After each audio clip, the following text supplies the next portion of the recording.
Bienvenue à Compte Complet Entretien, ici Marc Griffin et aujourd'hui on est très heureux de recevoir Yannick Plante de l'organisation des Royals de Kansas City. Comment ça va Yannick? Ça va bien, merci. Je suis bien content d'être ici. Bon, Yannick, il y a peu de gens qui te connaissent. On va faire un petit peu le tour de ce que tu fais dans l'organisation des Royals de Kansas City.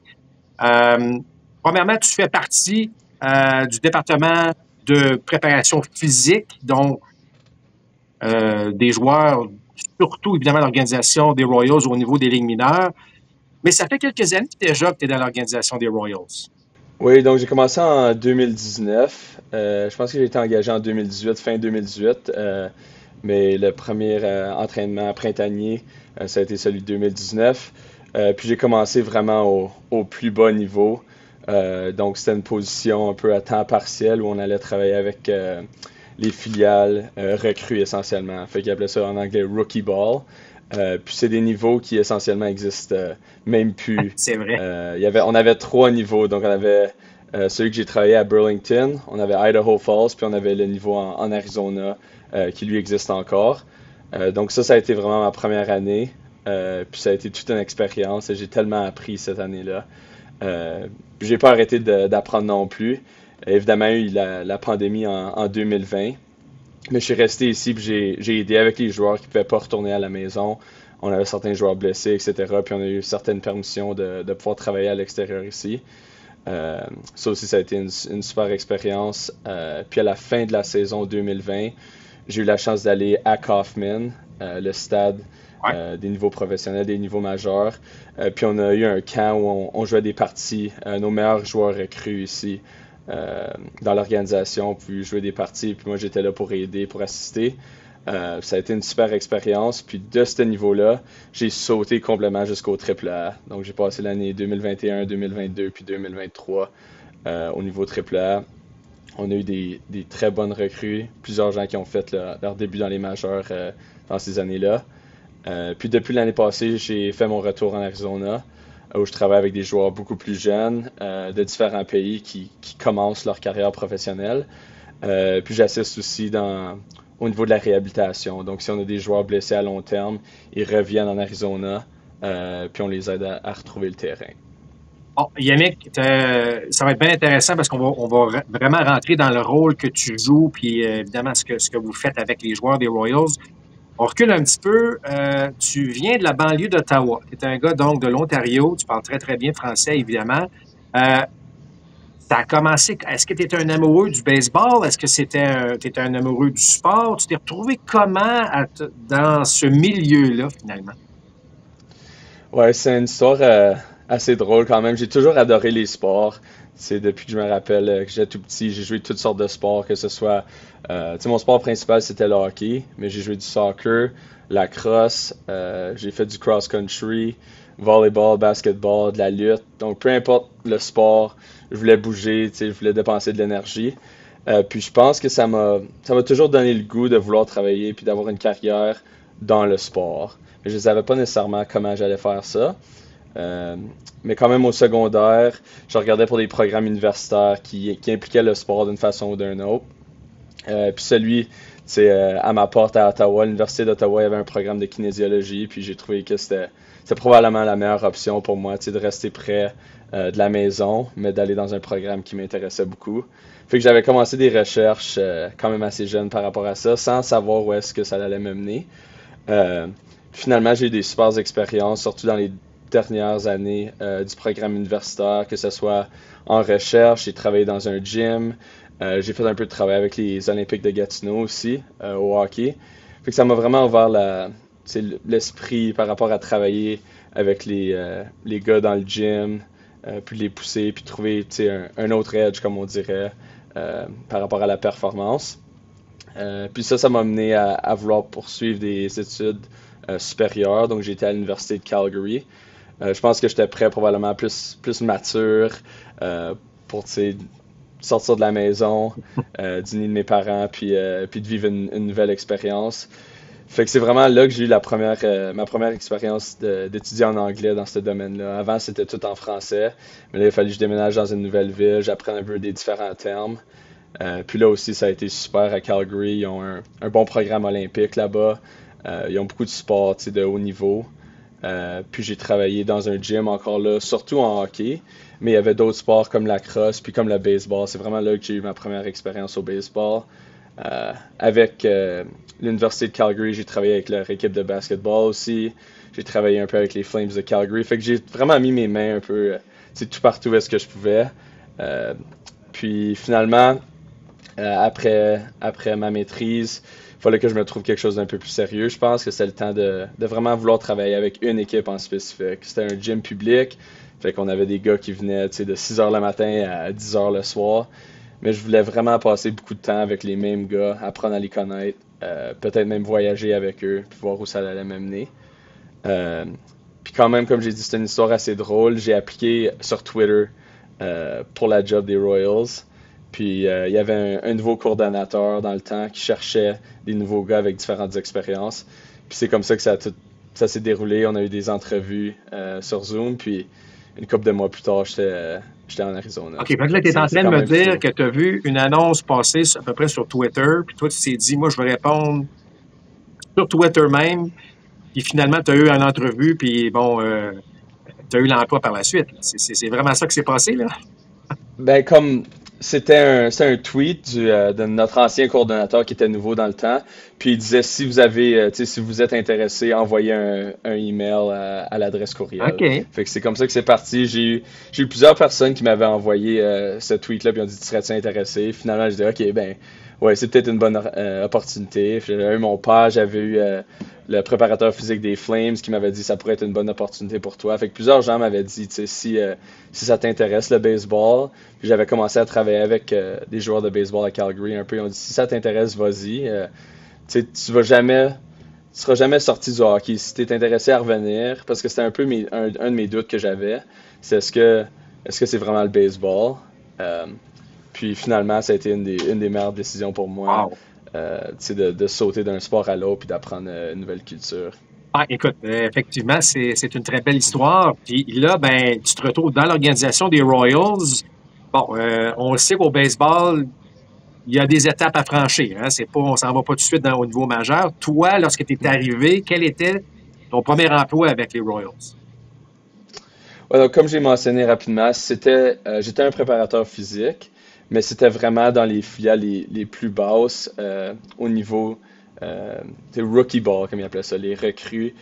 Donc ceux qui venaient d'être repêchés cette année-là, parce que le draft dans le temps était un peu plus tôt, le repêchage, fait que ça permettait à ces joueurs-là d'aller dans ces saisons-là, puis tu sais, d'avoir une petite idée de ça allait être quoi le baseball professionnel. Donc, c'était une saison de 60 Ouais. parties au lieu du 142 ou du 162. Euh, donc, j'ai passé, tu sais, mon premier camp d'entraînement, camp printanier à apprendre beaucoup avec mon patron puis mes autres collègues. Après ça, ils appellent ça Extended Spring Ouais. Training, donc c'est un peu comme un... Ouais, donc j'ai fait partie de ça. C'est comme le camp printanier étendu, si on veut. Puis c'est vraiment là où j'ai pu avoir la chance de tu sais, diriger un peu plus parce que moins de joueurs sont un peu plus jeunes. Ça m'a donné la chance de vraiment tu sais, apprendre, de travailler avec eux, etc.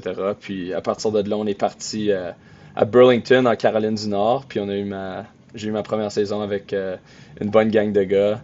Puis il y en a plusieurs d'entre eux qui ont fait les majeurs cette année-là, justement. Ben pas cette année-là, mais depuis ce Éventuellement. temps-là, justement. Ouais, Est-ce ouais, que ça a ouais. été une piqûre? Yannick, est-ce que tu sais, parce que le baseball, tu connaissais ça à l'Université de Calgary un peu, je sais qu'ils ont une Ouais, ouais. équipe là-bas, tout ça, mais est-ce que t'es rentré, c'est des athlètes, bon, oui, ce sont des athlètes, mais parfois différents sports, on peut nuancer, là, mais est-ce que ça a été une piqûre, le baseball? Est-ce que tu t'es dit, là, je m'en vais dans quelque chose d'un peu inconnu, mais finalement, est-ce que tu as apprécié ça dès le départ? Ouais, ce que j'ai vraiment aimé, c'était vraiment tu sais, le différent nombre de gens qu'on a à travailler avec. On a des gens qui viennent des États-Unis, du Canada, du Mexique, etc. Mais on a, tu sais, asiatiques, on a plusieurs gens de l'Amérique centrale, l'Amérique du Sud. Il y en a qui parlent pas anglais. Il y en a qui sont gros, grands, il y en a qui sont petits, maigres. Fait que c'est tellement différentes personnes. Puis ce que j'avais trouvé un peu comme un choc comparé au hockey. Pas que le hockey, tu sais, tout le monde est pareil, mais je trouvais que c'était pas mal plus pareil qu'au Mhm. baseball. Fait que ça m'a vraiment donné, tu sais, le goût d'en apprendre plus. par rapport à comment est-ce que je peux rendre quelqu'un qui vient de la République dominicaine à aimer le gymnase, puis à aimer être en santé autant que le gars qui a été au collège pendant 3 4 ans, Exact. avec des gros gyms, des gros programmes. Puis ça a été un défi, mais c'est exactement ça que je voulais, c'était un nouveau défi. Fait que j'ai adoré ça, puis je suis encore content d'être ici. Bon, puis là, bien évidemment, donc, tu as passé par, comme tu le dis, les recrues, là, le baseball, un calibre qui existe à peu près plus, même Extended Spring à la limite, mais là, bien évidemment, tu as du A, tu as du A fort, tu as du D, tu as du 3A. J'imagine que c'est un peu comme les joueurs, tu essaies de monter un peu dans l'organisation là, par la suite. Ouais, c'est sûr. Au début, c'était vraiment juste d'avoir un emploi à temps plein, parce que comme j'ai dit, c'était un peu comme saison, c'était à temps partiel. Euh, donc, je voulais vraiment prendre la prochaine étape par rapport à ça. Puis à l'automne, j'avais appris que j'allais avoir cette position-là à temps plein, fait que j'étais super content. Puis, on m'avait dit que j'allais sûrement être au niveau A pour la saison 2020. Fait que c'était ça le plan, puis moi, ça faisait mon affaire. J'étais super content de ça. Mais comme j'ai dit, il y a eu la pandémie, puis ça l'a bouleversé une couple de Ouais. choses, que ça l'a bien tombé pour moi. Mais au début, on se demandait comment ça allait se passer. Mais comme j'ai dit, en 2020, j'étais supposé d'aller au niveau A. Puis finalement, je suis pas allé cette année-là. Et, OK, puis là, évidemment, bon, tu l'as dit, là, la COVID et tout ça a chamboulé des choses, mais là, tu avais quand même un emploi avec eux autres, et les Royals tenaient à te garder à ce moment-là. Là. Ouais, les Royals, c'est la meilleure organisation. Je sais que je suis un peu biaisé. Euh, mais nos propriétaires, puis les gérants, tout ça, ça va assurer que tous ceux qui avaient une position à temps plein allaient être payés pendant la pandémie. Puis on faisait du travail en ligne, c'est sûr. Tu sais, on appelait les gars, faire sûr qu'ils ils se gardaient en shape, faire sûr qu'ils étaient prêts parce qu'on savait pas comment longtemps ça allait être. Fait que s'il y avait besoin de revenir, nous autres, on était prêts pour eux. Mais les Royals ont pris soin de nous, puis tu sais, je suis tellement content de ça. Puis je les remercie. Puis à ce jour, j'essaie de leur montrer à quel point ça vaut quelque chose, ça. Là, présentement, tu es en Arizona, c'est le camp d'entraînement, évidemment, Ouais. des Royals. Ton rôle pour 2025, Yannick, est-ce qu'il est établi? Qu'est-ce qu'il y en est exactement? Ouais, donc ça va être beaucoup similaire à l'année passée. Comme j'ai dit, je travaille avec le baseball en Arizona. Donc on a une équipe ici qui joue les différentes équipes dans la région. Mais on commence ça un peu plus tard. Donc on a encore le camp d'entraînement étendu. Mais c'est un peu plus court qu'avant. Puis on travaille avec beaucoup de joueurs qui viennent du secondaire ou sinon des joueurs de l'Amérique centrale ou de l'Amérique du Sud, comme j'ai dit, des plus jeunes joueurs. Donc, on continue à les développer pour un peu plus longtemps. Puis ensuite, on joue, je dirais que c'est à peu près du mois de mai au mois d'août. Fait que c'est une plus petite saison. Puis comme j'ai mentionné plus tôt, tous les joueurs qui sont blessés des différentes filiales vont revenir en Arizona. Puis c'est à moi, avec une équipe ici de physiothérapeutes, tu sais, de les aider à retourner au jeu. Puis avant de vraiment entrer dans le travail précis que tu fais, dernière question, bon, évidemment, on a parlé du fait que tu es dans l'organisation depuis quelques années, tu as gradué un peu, tu es bien installé maintenant en Arizona, parce qu'évidemment, tout le monde se retrouve là pour ceux qui sont en réhabilitation, entre autres. Est-ce que tu espères monter dans les ligues majeures? Est-ce que tu espères être éventuellement le préparateur physique des Royals au niveau majeur? Est-ce que c'est l'objectif ou là, présentement, tu es bien installé, tu trouves que c'est très approprié ce que tu fais? Là? Ouais, donc il y a des pour et des contre à chaque position aussi.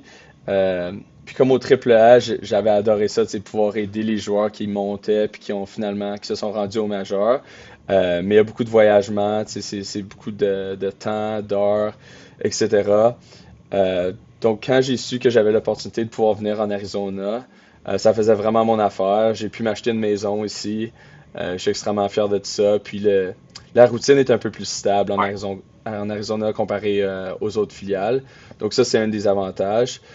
C'est sûr que si quelqu'un m'offrait une opportunité d'aller au niveau majeur, j'y penserais vraiment, puis ça serait vraiment une belle opportunité. Mais pour l'instant, je suis content d'être ici. Puis il y a d'autres positions en Arizona aussi qui m'intéressent, qui sont encore une fois peut-être un peu plus stables au niveau de la vie familiale, Ouais. etc.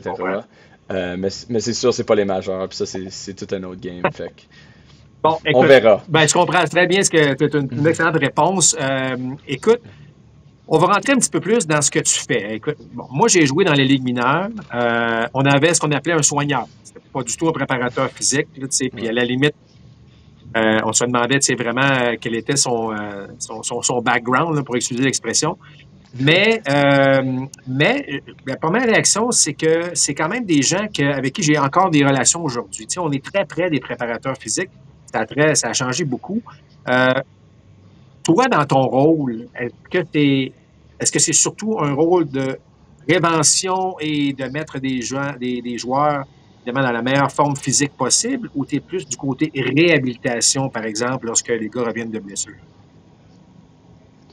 Je dirais la majorité de ma position, que ce soit moi ou mes collègues, c'est vraiment plus la prévention. Puis aussi, tu sais, augmenter le niveau de performance, que ce soit frapper la balle plus fort, tu sais, la lancer plus fort, courir plus vite, etc. Mais comme on sait, tu sais, d'être capable de jouer à chaque jour au baseball, c'est quand même assez difficile. Fait que ça, c'est notre objectif numéro un. C'est juste de s'assurer que les gars sont en forme et qu'ils sont capables de jouer de jour en jour.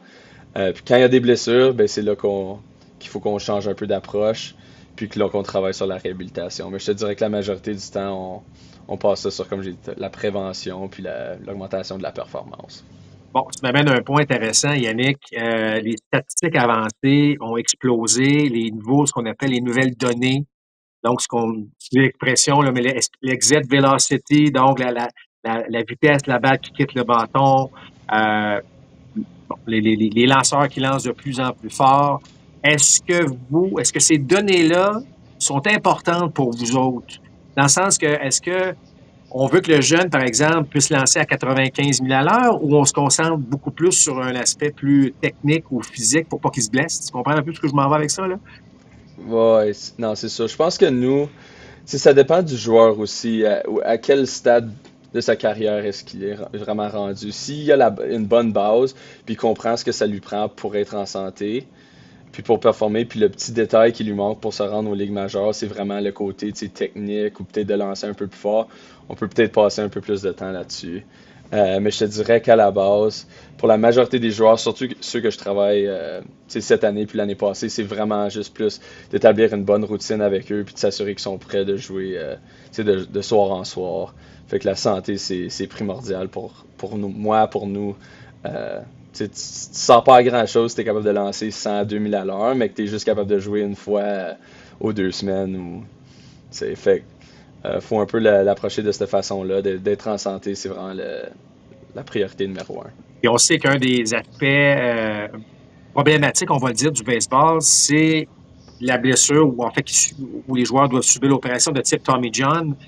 Euh, Est-ce que, bon, je sais que ça fait des années, évidemment, le Tommy John, ça fait plusieurs années. J'ai Ouais. moi-même subi l'opération, donc j'en connais un petit peu, mais on en est où là-dessus, Yannick, par rapport à est-ce qu'on peut la prévenir, cette blessure-là? Est-ce qu'on est un peu plus avancé dans les connaissances qu'on a au niveau de la préparation physique pour éviter, parce que les données sont quand même accablantes, là, même au niveau universitaire, même au niveau secondaire, évidemment professionnel, mais est-ce qu'on est un petit peu plus avancé à ce niveau-là dans la préparation physique des lanceurs?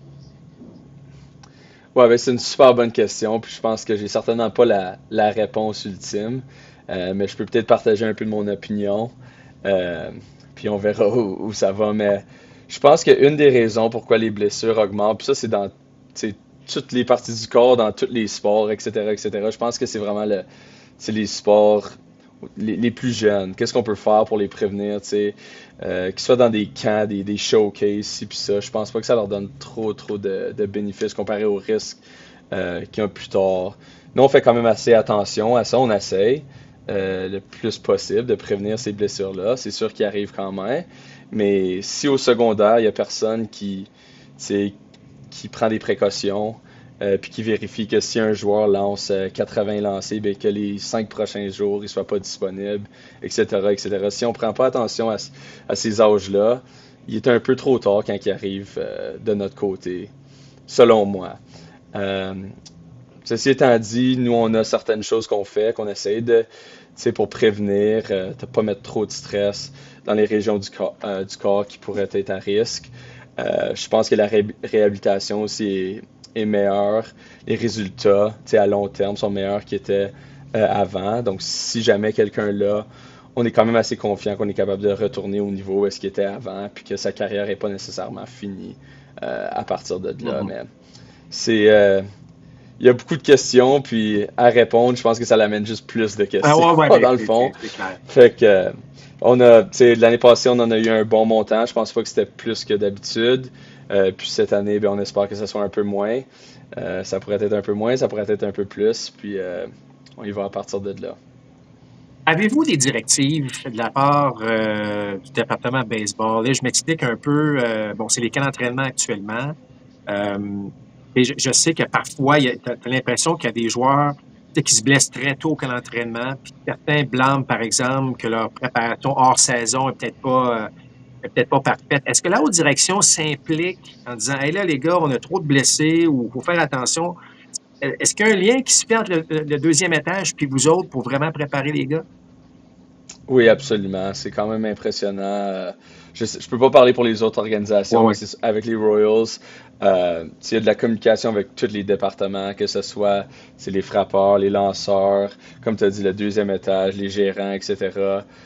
Nutrition, thérapeute sportif. Fait qu'on essaie de tout collaborer pour mettre le joueur dans la meilleure forme possible, la meilleure place possible pour qu'il soit capable de réussir. Puis ça, c'est quand même établi aussitôt que la saison est finie. Fait qu'au mois d'octobre, novembre, on est déjà en conversation avec les gars. OK, il faudrait que tu gagnes 10 livres, il faudrait que tu sois un peu plus rapide. Peu importe c'est quoi, qu'est-ce qu'on aimerait qu'ils travaillent. Euh, Comme ça, il y a de moins en moins de surprises une fois qu'ils arrivent, que ce soit au mois de janvier, février. Euh, Puis c'est sûr, c'est pas toujours parfait. Il y en a qui vont à des gyms, puis ils leur disent d'autres choses. Fait que c'est pour ça que c'est important de toujours être en communication avec les joueurs. Je dirais qu'à chaque semaine, je parle à presque tous les joueurs que j'ai besoin de parler pour faire ça, qui sont dans un bon spot. Et tu disais tantôt, c'est fort intéressant que là, tu as des gars qui arrivent de la République dominicaine ou peu importe, là, même, ça peut même être de l'Asie, Ouais, ouais. difficulté de langage, tu as des gars qui arrivent d'un programme Division 1, bon, qui est peut-être plus près de la réalité de ce que vous vivez. Comment tu réussis à créer tes relations avec tes joueurs? Est-ce qu'on est chummy ou c'est business? Tu comprends ce que je veux dire? Est-ce qu'on est vraiment Ouais, près ouais. l'un de l'autre ou moi j'ai une job à faire, toi tu as une job à faire, là? Ouais, c'est une bonne question. Je te dirais quand j'ai commencé avec les Royals, je m'avais dit, OK, je suis un préparateur physique professionnel, il va falloir que je sois quand même assez direct. Mais j'ai toujours eu une bonne personnalité, j'ai toujours été assez social. Puis mon patron dans le temps m'avait dit, comme reste toi-même, c'est comme ça que tu vas accrocher avec les gars. Puis j'ai pris ça à cœur. Puis depuis ce temps-là, je dirais pas que je suis chummy trop, mais je montre ma personnalité. Tu sais, j'ai pas peur de partager avec eux, puis de rire. Euh, Puis je pense que ça bâtit des bonnes relations. Comme ça, quand c'est le temps de leur demander quelque chose d'un peu plus difficile, ben ils savent que je viens d'une bonne place, puis que c'est pas juste tu sais, pour être difficile, parce que 90% du temps, tu sais, je suis bien correct avec eux autres. C'est sûr que c'est plus difficile avec des gens qui viennent d'ailleurs, mais je pense que j'ai fait assez d'efforts pour apprendre un peu d'espagnol, tu sais, pour connaître leur culture un peu, puis c'est peut-être une petite différence qui fait pour moi, mais ça fait une grosse différence pour eux Ah oui, autres. complètement.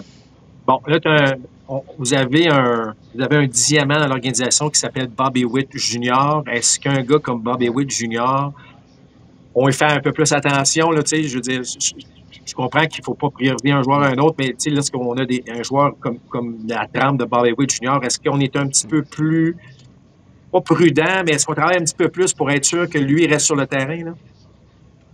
Ouais, c'est sûr que c'est quelqu'un qu'on a su depuis qu'on l'a repêché qu'elle était assez spéciale. Le monde en parle de plus en plus, mais je pense que la majorité des employés ici, ils le savaient quand même assez tôt. Euh, Prudent, je dirais qu'on est prudent avec tout le monde. C'est parce que moi, je veux jamais que quelqu'un se blesse avec quelque chose que moi j'ai dit, je lui ai dit de faire. Ouais. Euh, mais c'est sûr qu'on on le laisse développer. Tu sais, on essaie de pas trop se mettre dans le chemin de son développement, en sachant que tu sais, il était quand même assez jeune, puis qu'il allait développer. Il avait 18 ans quand il est arrivé avec l'organisation, puis il est encore jeune. Fait qu'on on le savait, puis on a juste continué de le pousser dans la bonne direction. C'est probablement la meilleure chose à dire, la chose la plus simple, c'est de l'encourager à continuer de prendre soin de lui-même, Euh, puis c'est pas mal ça. Est-ce que tu as rencontré Eric Sarantola depuis... Oui, Oui, parce que ouais, ouais. avez-vous parlé en français l'un et l'autre? Parce qu'Eric est dans Ouais, ouais, l'organisation, ouais. un excellent lanceur d'ailleurs dans l'organisation des Royals. Ouais, je connais Eric, ça fait une couple d'années, même que euh, au mois de décembre, peut-être 2 ans passés, il était venu à un gym à Ottawa pour s'entraîner avec moi. J'étais là pour le temps des fêtes, puis lui aussi, je pense qu'il visitait de la famille. Fait que, ouais, je le connais quand même assez bien. Puis même qu'on a un jeune homme dénommé Langevin, qu'on a Oui. repêché en quatrième ronde, je crois. Puis lui aussi, je parle en français. Fait que c'est toujours le fun de pouvoir parler en français avec des gars, puis de parler du Canada, puis peu importe, c'est le fun. Il y a des jeunes qui nous écoutent ou des pères qui nous écoutent. Et tu sais, la question, tu n'as peut-être pas la réponse précise à ça, mais tu sais, la fameuse question, là, lorsqu'on a de 10 à 15 ans, là, le jeune, il joue au baseball. Euh,